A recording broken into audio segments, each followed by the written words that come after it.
Being made redundant is an opportunity. Yes, it's stressful. Yes, it causes uncertainty. But if you let it, it can lead on to bigger and better things. Don't believe me? Then listen to this interview. I'm Jeremy Klein, and this is Change Work Life.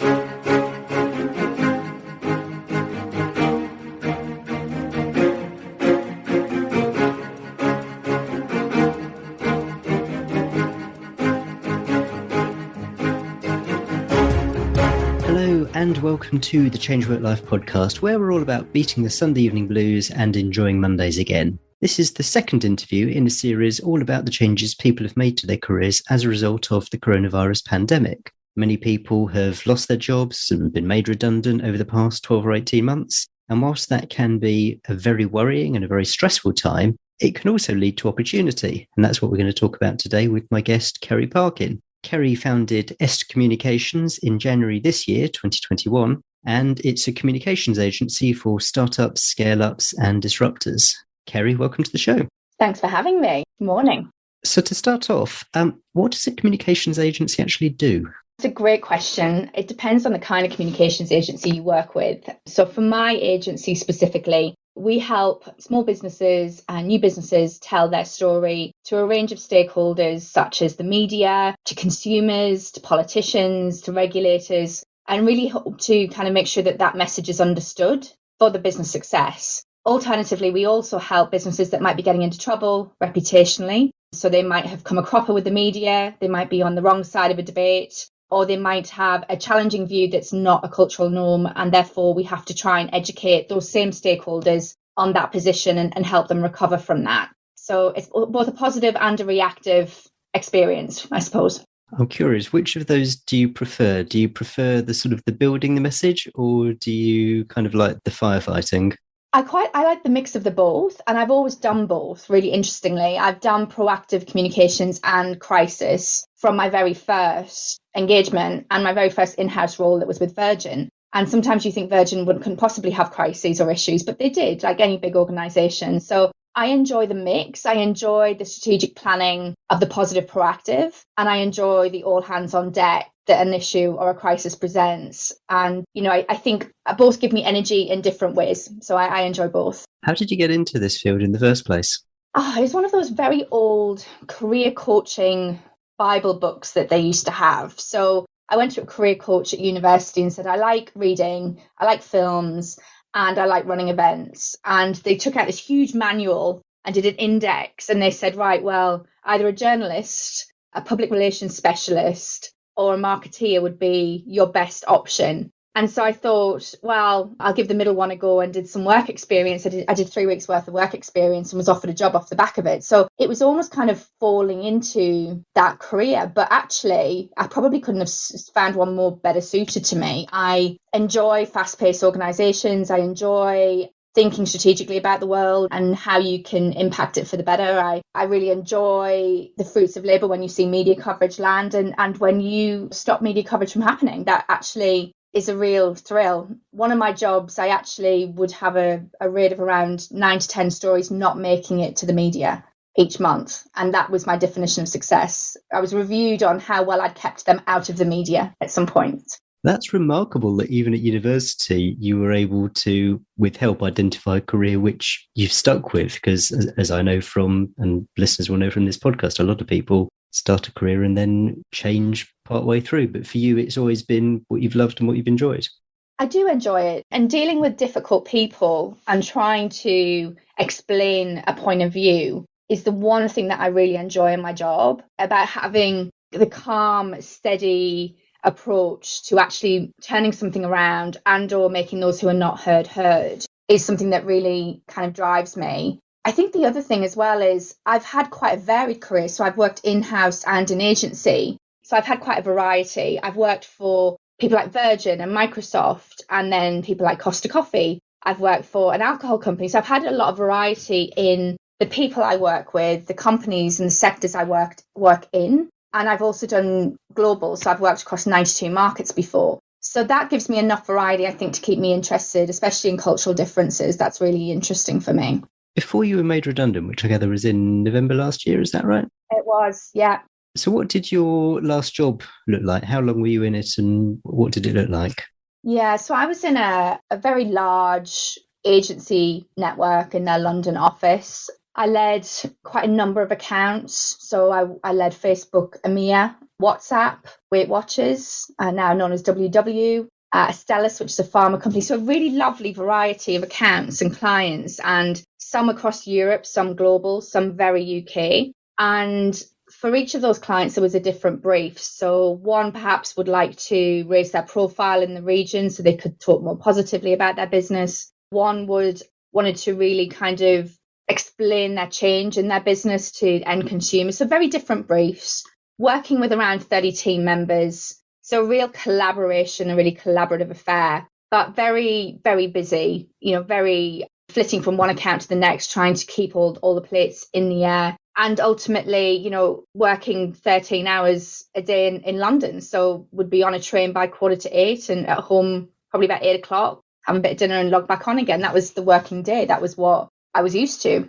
And I did that for 18 months. And they're a great company. I hold absolutely no barbs with them at all, because they did treat me very well and they were a really interesting company to work for. And I believe they did me a favour as well. COVID hit quite a lot of agencies very hard. It hit a lot of business very, very hard. Budgets just weren't the same. And so I left there in November with a real clean slate about what would I like to do with my future. And that was a new kind of opportunity that I'd never considered before. So you mentioned very long days. Travel as well, or did you do all this from the office? Yeah. So really interestingly, for the last 12 years, I've travelled quite extensively, mainly in my global roles. With one business, I used to fly around the world every 6 weeks. So I used to stop off in Spain, the UK, New York, and then back to Australia again. And, that was just the price of doing business. And that was the travel required. And when I was in another job, going to Dubai every 4 weeks was required. And then going to all of their launches across the world was a required travel mandate. And really interestingly, COVID, I think, has taught us more than ever before. You don't necessarily have to get on a plane to do good business. I think culturally, some markets do enjoy that kind of face-to-face interaction. Culturally, that's more of a norm for them. But I currently hit something like 6 markets in one morning. Before 12, I've usually spoken to Australia, New Zealand, probably Dubai. I've definitely spoken to the UK and our business in the Czech Republic currently, and one of the clients I'm working for. And I haven't left my desk. I haven't had to pack a bag. I haven't put my body through the stress of an airplane. I haven't had to kiss my children goodbye for 2 weeks. So it's been a bit of a revolution, to be honest, to kind of run a global account from my study in my house. It's been a revelation. Before the pandemic, what were your career plans? I'd say there was 2 career plans. One was pre-baby number 2, and that was just before the pandemic. So pre-baby number 2, I wanted to be a CEO of a company or a chief of staff in a big global company, traveling the world as I did, and really kind of rising to the top level that I could pre-pandemic. So after baby number 2 and just before the pandemic, I wanted to be in a very stable job, but I wanted to get to the top of my field, probably wanted to be an MD or a CEO of the agency, not just a CEO of a business. Pre-pandemic seems like a long time ago. What was the 7 months kind of from the start of the pandemic leading up to when you were made redundant like in terms of the job and, whether it was a kind of like a gradual decline or whether things were kind of okay and then it was a sudden drop off and a sudden redundancy situation?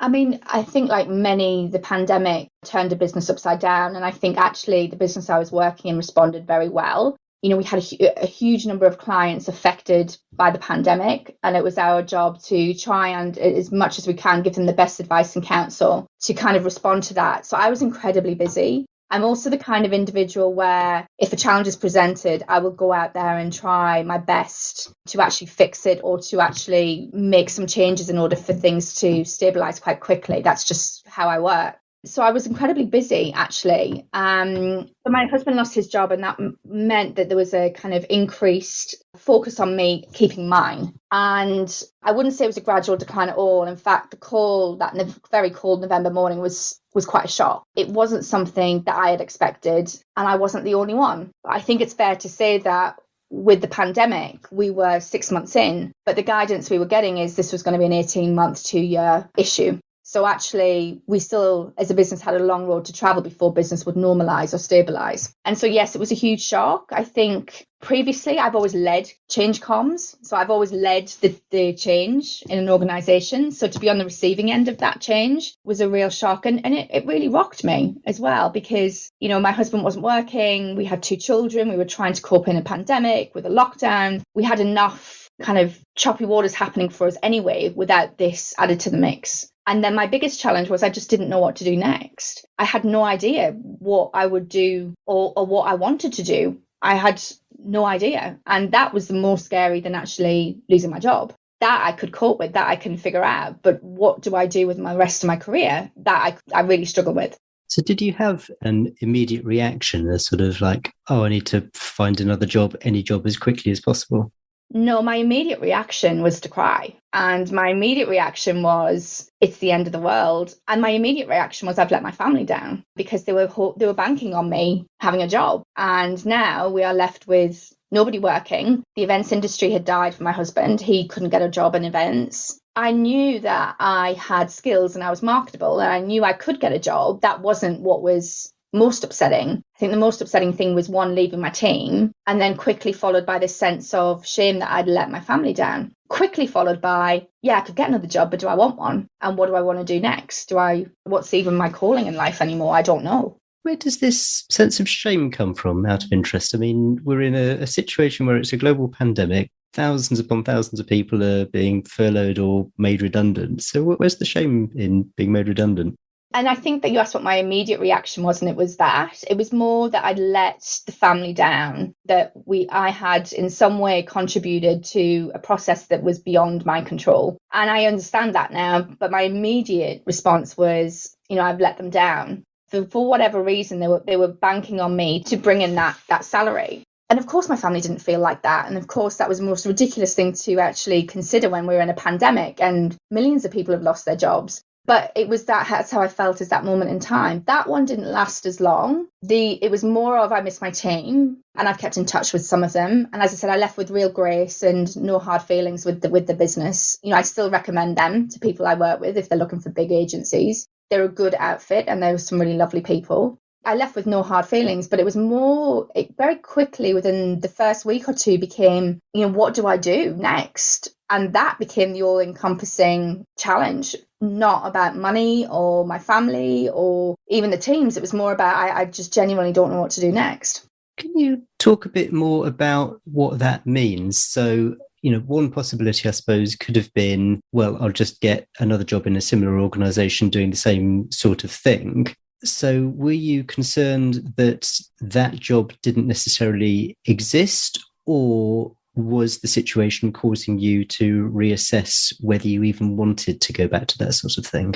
I think for some time, I think for probably around 12 to 18 months before this happened, I'd been quite concerned about whether or not I had lived up to my potential, and whether or not what my purpose was in life. And was it to make money for rich people? Was it to do something more for myself? What was driving my purpose in life? And I found that to some extent, some of the clients I worked with, but on a more fundamental level, I didn't. And that was concerning me, reaching, you know, my age now of nearly 44. It was a concern around, well, what am I here to do? And my concern was going back to another agency or back into another big in-house job. It wasn't meeting any kind of purposeful need within myself. But then I couldn't tell you what my purpose was. I couldn't tell you what I wanted to do with my life. So it was kind of this conundrum of, I really didn't want to keep doing what I was doing, but I really didn't know what it is I wanted to do. And so that was, and I'm a very solution oriented kind of person. So to try and figure that out was causing a great deal of emotional angst in me and a great deal of mental stress, because I just couldn't quite crack it.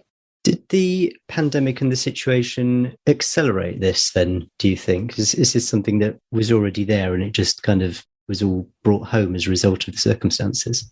I think so. I think that the pandemic brought me much closer to my children and their wants and needs. You know, as I said, I used to spend 13 hours in London every day. for 5 days a week. So, I got to know my children intimately, which I didn't, it's hard to say, but I didn't know them. I had nannies in daycare and schools. I didn't have a hands-on responsibility for my kids in the working week. And so that kind of made me reassess actually about what kind of presenteeism I wanted in my children's life, which meant that I couldn't go back to a 5-day-a-week agency job for a start, because after pandemic, they would want and then expect people in agency to be in office, in my opinion. I think the second thing is we lost my father-in-law in week 1 of lockdown, like first lockdown last year to COVID.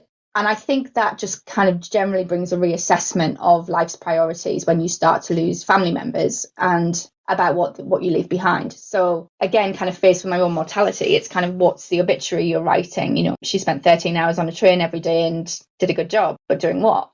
I just think, the pandemic shifted how I felt about family and my responsibilities. It shifted how I felt about mortality and what I'm here for. And I think it leveled the playing field for everybody. I think previously you would have to have a face in an office or a face in front of your client. It leveled the playing field enormously for everybody concerned, so that it didn't matter so much anymore that you weren't in an office 9 to 5 and that you weren't with people face to face. You were all in the same space. So you knew that going back to a big agency wouldn't fit your purpose, but you weren't necessarily sure what your purpose was or what you needed to do to fulfill your purpose. So how did you start to figure those things out? One of my departure conversations with a very good colleague of mine who actually had lung cancer. So, again, lots of kind of mortality raising questions happening around me. He gave me a lovely piece of advice, which was, just leave a little bit of your soul out there.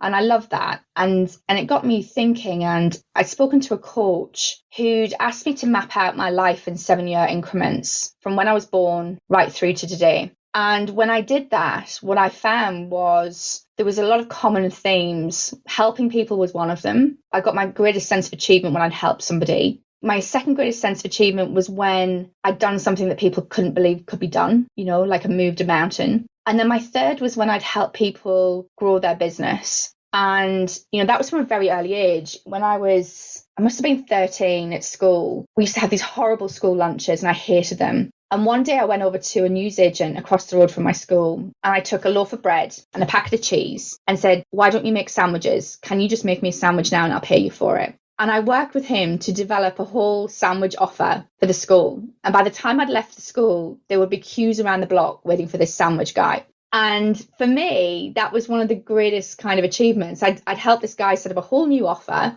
I got my fresh sandwich, which I loved. And, I'd helped him grow his business. And then I kind of looked back at my 7-year increments and there was lots of things like that. There was a real entrepreneurial spirit. There was a real kind of sense of helping people grow their own businesses and grow my own thoughts and dreams. And when I was working through this coach, it became apparent to me that where I would find most fulfillment in my life is helping scale ups or startups or new businesses or pre-IPOs or just post-IPOs, those businesses that are embryonic and they're in growth mode, but there comes a point where you have to watch your back as well as grow. You have to grow up and professionalize. And I was able to take all of my very big, large tanker experience that I've got in FTSE 100 companies and, really big businesses, but apply them to people who I think need it the most and can't access that kind of counsel without a significant price tag. So it took a little while to get there. It took a lot of coaching. But I remember I had the idea on New Year's Eve. And on New Year's Day, a very good friend of mine reached out to me from Australia and said, I'm working in a scale up.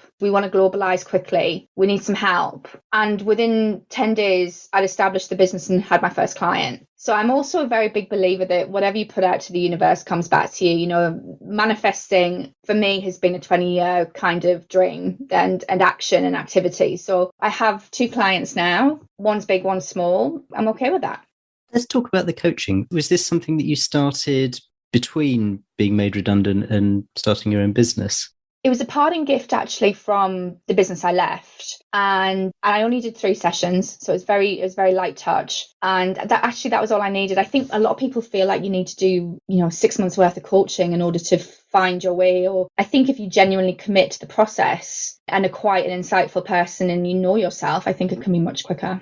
And what was it specifically that pointed to doing this on your own account in your own business rather than something similar to what you've been doing before?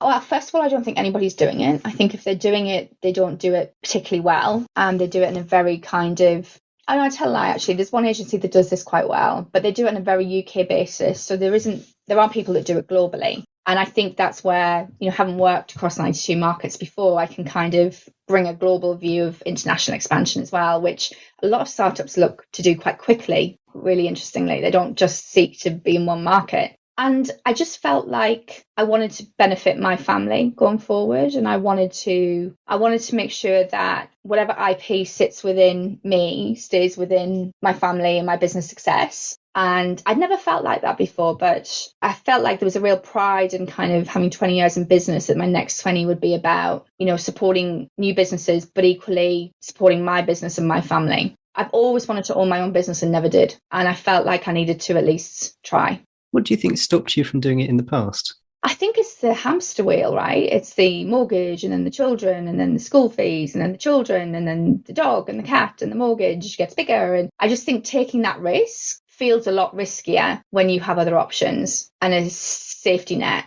I think when all of that comes away and the safety net comes away and you're standing there and you're on 2 feet with no job, I think it just gives you a do or die purpose, really. I think you kind of go for it or you don't. So the change in perspective was having that safety net being taken away. So basically having to make it work. Yeah, pretty much. Having no choice. Again, with 2 children and a mortgage and a husband out of work, my only option was to make it work. Hindsight is always 2020. But I know you're in the very early stages of your business, but kind of looking back, do you kind of think, oh, actually, I wish I'd done this before? No, I think I'm a big believer that things happen at the right time for the right reason. So, I look back, especially on the last 10 years, I wouldn't have known what I know in order to give the counsel that I give. I wouldn't have achieved some of the really important professional highlights that I had in agency and in other businesses. So I'm actually quite comfortable that it's happened at this point. It feels like it's about time, but not too late. You mentioned getting contacted by a prospective client at the start of the year. Did this person know that you were thinking about doing this, or did they literally just think, I need some help, I wonder if Kerry can help or knows who to help? Yeah, no, and it was completely fortuitous. So he had seen that I had left my job, but he had no idea that this was what I was considering next. And so it was, it's a fantastic organisation, and it's founder-led, it's in scale-up, it's creative, chaotic, fun, the right thing to give me the new energy and to kind of propel the business with a foundation client. It was really timely.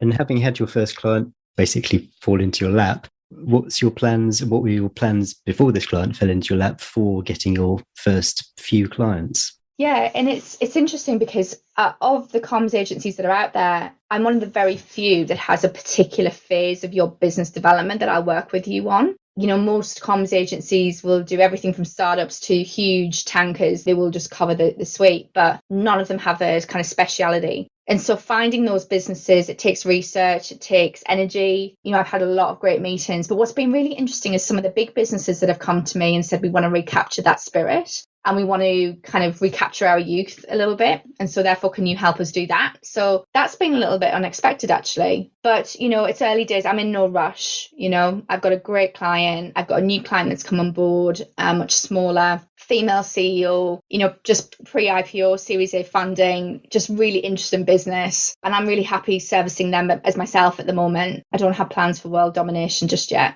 Now, we're still very early days. We're talking in May, so the business has only been going for 4 months. Are you still in a frame of mind where you're in kind of trial mode? You kind of got a time frame for seeing whether this is going to work out? Or have you already concluded, no, this is now what I'm going to be doing for the next X period of time? When I decided to do this, I had a conversation with my husband. We do everything together. And we said that I would give this a go for 12 months and see how things progress and transpire. And that's what we're doing so far. So far, so good, I think. So in 12 months' time, what are your KPIs going to be? There's a number attached to it. There's a number of clients I'd like to get, and that will be 4 by the end of the year. But more importantly, that I'm happy. That's the main KPI. And what do you think you'll do if you don't have that 4 clients, or you're thinking, I'm not sure if I am happy about this? I think they'll just evolve again. I'm trying not to get too into the future at the moment because I still am not convinced the pandemic is anywhere near done. I think there's been far too much turbulence in my own life in the last 12 months, which has made me think more near term than I ever have. So I suppose we'll get to that point in January next year and consider it then. But at the moment, I get up every morning quite happy that I don't have to get on a train. I take my kids to school and I do work I really like. This question might fly in the face of what you've just said about not thinking particularly long term, but if I was to force you to say, okay, 5 years' time, all things being equal, you're enjoying what you're doing, it's a success, what might the business look like? I mean, you said you don't have ambitions to take over the world, but do you have ambitions to grow to be a small team, a large team, to carry on working from home, or to have your own office premises? What does sort of the 5-year future hopefully look like if everything goes well? Yeah, so the 5-year horizon looks like a team of 50, not necessarily based in the UK, so based across the world, servicing global clients who are pre or post IPO. The dream would be that it's a very healthy and diverse mix of women, people with invisible disabilities. I'm from the north. I'd love to have a northerner hiring policy if I could, but no, kind of underrepresented communities I'd love to work with. I will have probably a non-exec director role in the charitable sector, working with mental health and just being happy and servicing great clients, really nice clients. That's what I'd like. Fantastic. Wow, that's much more detailed than I was anticipating. So that's absolutely fantastic. On your journey, have there been any other resources apart from the coaching which you found particularly helpful, whether they be quotes, books, blogs, podcasts, sites, anything like that, which you think is worth recommending to other people? Yeah, the quote that I found when I was 15 has stayed with me for a very long time, which is, what lies before us and what lies behind us is nothing compared to what lies within us. And I've always been a big fan of that quote. And more recently, I kept David's quote up on my wall here, which says just to leave a little bit of your soul out there. I think that that's what I do.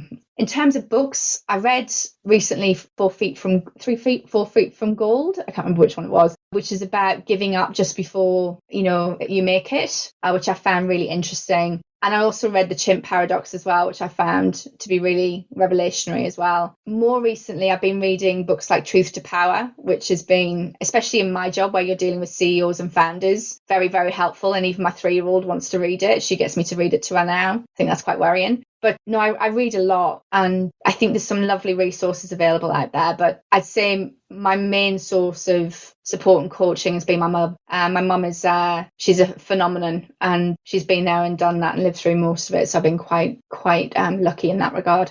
Fantastic. And where can people find you if they want to get hold of you? So I'm on LinkedIn, very big and vocal on LinkedIn. So you're welcome to find me there, Kerry Parkin, or www.estcommunications.com. Fantastic. Links to that in the show notes. Kerry, thank you so much for coming on the podcast and for telling your story. Thanks, Jeremy. Okay, hope you enjoyed that interview with Kerry Parkin of Est Communications. If there was one bit of the interview where I was nodding my head really quite enthusiastically, it was where Kerry said that she'd kind of thought about starting her own business for some time, but she just hadn't summoned up the courage up until this point. She'd been too fearful of making the leap until basically she was given the opportunity to do so and effectively forced to make it work. We have such a tendency to allow fear to prevent us from taking action or making changes. Sometimes I just think we need to be counselled in the view, you know what, it's probably going to be okay, and even if it isn't, it's not the end of the world. Something will come up. You'll be able to go back to doing what you were doing before or doing something else. I hope it was another inspiring story of how some good can come out of the coronavirus pandemic. Even though it's caused a lot of pain, a lot of misery, a lot of suffering, a lot of uncertainty, this interview with Kerry and the previous one with Chris shows that good can come of it if we allow it to. So if the COVID pandemic has caused you to reassess where you are in your career, then I hope Kerry's story has provided you with a little bit of inspiration. The usual show notes for this episode are on the website at changeworklife.com/97. And whilst you're on the website, I'd love to hear your coronavirus stories about how they've affected your career, what changes you've either made or are contemplating making. If you go to changeworklife.com/contact, that's changeworklife.com/contact, there's a form there. Send me a message. I'd love to hear from you and maybe even feature you on a future episode of the podcast. So do please get in touch. Next week, we find out what a former stunt woman does next. It's a really interesting interview, so do make sure you're subscribed to the show, and I can't wait to see you in next week's episode. Cheers. Bye.